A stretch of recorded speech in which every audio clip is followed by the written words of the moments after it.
In the heady days of October 1964, Zambia seemed destined for greatness. Blessed with vast copper deposits, a peaceful transition to majority rule, and a charismatic leader in Kenneth Kaunda, the new nation stood as a beacon of hope in southern Africa. Yet, within a decade, the glittering promise had begun to tarnish. The story of post-independence Zambia is not merely one of achievement, but also of profound and persistent challenges, political, economic, and social, that have tested the resilience of its people from the very moment the Union Jack was lowered. If you're enjoying this journey through history, please give the video a like and subscribe to our channel. Your support helps us bring more stories to life. Classical building emoji, political challenges, unity, dissent, and the one-party track. The first and most immediate political challenge was the sheer task of nation building. Zambia was an artificial colonial creation, stitching together over 70 different ethnic groups, each with its own language, customs, and historical loyalties. The colonial state had ruled through chiefs and divide and rule tactics, leaving no tradition of pan-ethnic cooperation. The new government's motto, One Zambia, One Nation, was not a description of reality, but an aspiration. The challenge of forging a national identity from such diversity was immense, and it repeatedly erupted into regional and ethnic tensions. This fragmentation was compounded by the rapid disintegration of the independence coalition. The United National Independence Party, UNIP, had united a broad front against colonialism, but once in power, internal factional struggles and personal ambitions tore it apart. Breakaway parties, such as the United Progressive Party, UPP, formed by Simon Kapwepo in 1971, drew on regional and ethnic loyalties, threatening to tear the country apart. Fearing a complete collapse of order, President Kaunda made a fateful decision. In December 1972, he declared Zambia a one-party state, with UNIP as the sole legal party. For nearly 2 decades, political competition was suppressed. Dissent was criminalized, and Kaunda's rule, once benevolent, grew increasingly authoritarian.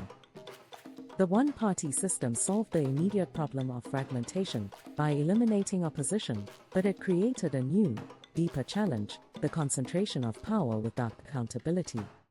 By the late 1980s, UNIP had become synonymous with corruption, inefficiency, and a leadership out of touch with the suffering of ordinary Zambians.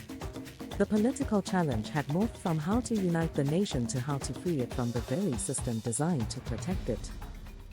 Chart with downwards trend emoji, economic challenges, the copper curse and the detractive politics was a challenge of unity, economics was a challenge of survival. Zambia's independence era prosperity rested on a single, fragile pillar, copper. For the first decade, high global copper prices fueled ambitious state-led development.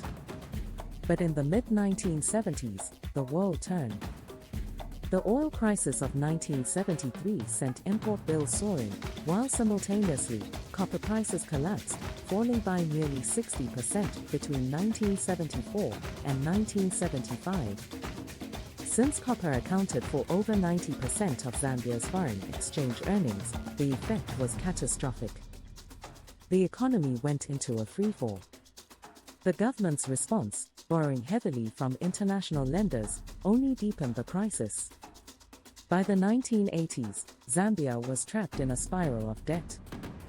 External debt service consumed over 80% of export earnings, leaving virtually nothing for imports of fuel, spare parts, or medicine. The nationalized copper mines, once the pride of the nation, became symbols of inefficiency, corruption, and mismanagement. Production plummeted, and the mines hemorrhaged money. The state, now the sole owner of the mines, had no choice but to prop them up with subsidies, draining the treasury further. This economic collapse triggered a cascade of secondary crises. The kwacha devalued repeatedly, inflation soared, and real wages fell to a fraction of their 1970s levels. By the early 1990s, the country was essentially bankrupt. The International Monetary Fund, IMF, and World Bank demanded structural adjustment, the removal of subsidies, privatization of state industries, and cuts to public services. The government, desperate for relief, complied. But the social consequences were brutal. The privatization of the copper mines, completed in the late 1990s, brought in foreign investment, but also led to massive layoffs and the destruction of entire mining communities. The economic challenge, how to manage a resource-dependent economy, remains unresolved to this day, as Zambia continues to struggle with debt, inflation, and the boom and bust cycles of global commodity prices. Hospital emoji, social challenges, health, education, and the HIV/AIDS catastrophe. The economic collapse of the 1980s and 1990s had devastating social consequences. The free education and healthcare that had been the pride of the First Republic withered under austerity. By the 1990s, schools and hospitals were crumbling. Teachers and doctors, paid a pittance, often abandoned the profession or demanded informal fees from patients and students. Literacy rates, which had risen dramatically after independence, began to stagnate. The gender gap in education widened, and rural areas were particularly neglected. The most devastating social challenge, however, was the HIV/AIDS pandemic.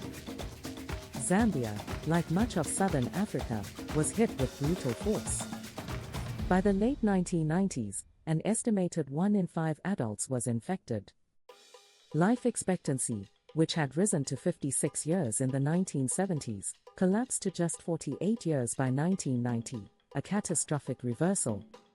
The disease killed millions of working-age adults, leaving behind a generation of orphans, straining extended family systems to the breaking point, and decimating the workforce.